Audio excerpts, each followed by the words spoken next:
Eto, si Pi Universe, oh. Ayan, hindi pa nga lumabas yung version 2 na white paper. Kahit sinabi naman dun na hindi sila magbibigay ng date, pero mas detailed naman ata yung ibibigay nila this coming December. So, waiting tayo dun sa kanilang update, mga Lodi. Okay? So, eto mga Lodi, paalala sa mga pioneers, okay? Katulad nitong kasama natin na may pinakita siyang mga picture sa akin, eto. So, ang nakalagay dun, your initial migration to mainnet is complete. So, 99 Pi was sent to the wallet. Etong wallet na to. Okay? Ngayon, nasend na daw dito sa wallet na to. Ngayon, tinitignan niya yung wallet niya. Wala naman daw. Eto. Wala nagpapakita. Kaya sabi ko sa kanya, yung wallet mo magkaiba. Ang ino-open mong wallet, iba kasi yung last, tignan mo. Tapos, yung kung saan sila nag-send ay iba. Ayan, oh. Ngayon, sabi niya, eto yung na-confirm na wallet niya. Ngayon, saan nag-send yung core team or saan na-migrate? Dun sa isa. Anong possible na nangyari dito? Kasi baka nagpalit siya ng bagong wallet tapos nakalimutan niya yung nauna niyang inilagay. Ngayon, possible na mangyari dito, Lodi. Kasi ito yung na-confirm na wallet eh. Dito sa my mainnet kayo.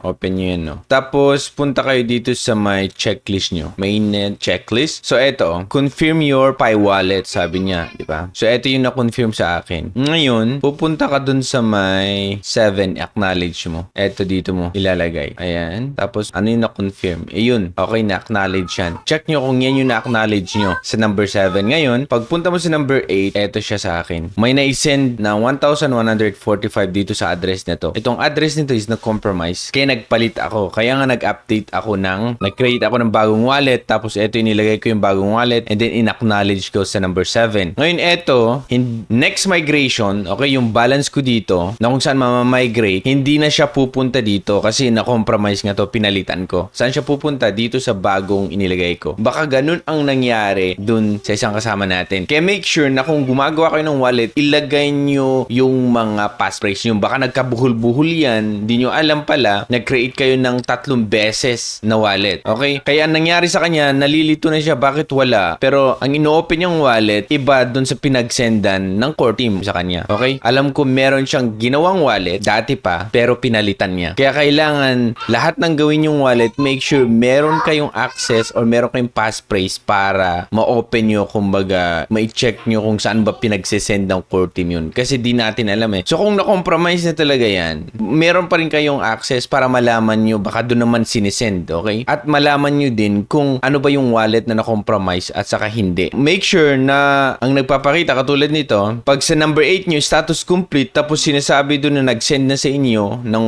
Pi coins nyo doon sa wallet na inilagay nyo, i-check nyo kung yun ba talaga yung wallet na meron kayong access. Okay, tapos i-check nyo kung anong address ino-open nyo, baka naman magkaiba. So, i-compare nyo, i-compare nyo yung wallet, makikita naman, di ba? Yan, oh. Eto yung wallet, tapos makikita nyo din yung 5 letters kung magkaparehas yung wallet na ino-open nyo, okay? Pag hindi, then hanapin nyo yung wallet na kung saan sila nag-send sa inyo, hanapin nyo or kung meron kayong access sa passphrase. Ngayon, eto na, meron naman akong na-receive na sabing status complete, tapos na-send na daw yung wallet ko, na-send na daw yung token ko dito sa address na to. Ino-open niya, same lang naman, walang nagpapakita, pero ang sinasabing na-send dun, 0. May mga ganun eh, 0 Pi was sent to the wallet. Wala talagang na-send kasi 0 nga, di ba? So, titignan nyo din yung nakalagay dun kung 0 or 5 or 10, ilang Pi na-send para ma-check nyo. So, yun lang, update sa inyo lahat, mga Lodi. Make sure na i-save nyo. Ito na lang, make sure na i-save nyo talaga. Basta mag-create kayo ng wallet, save yung passphrase, save nyo yung passphrase nyo kasi anytime naman pwede nyo i-check yan, i-open kung dun ba talaga nag-send yung Pi Core team sa mga Pi coins nyo. Okay? So, yan lang mga Lodi. Ako si Trogen. Thank you so much for watching. Bye.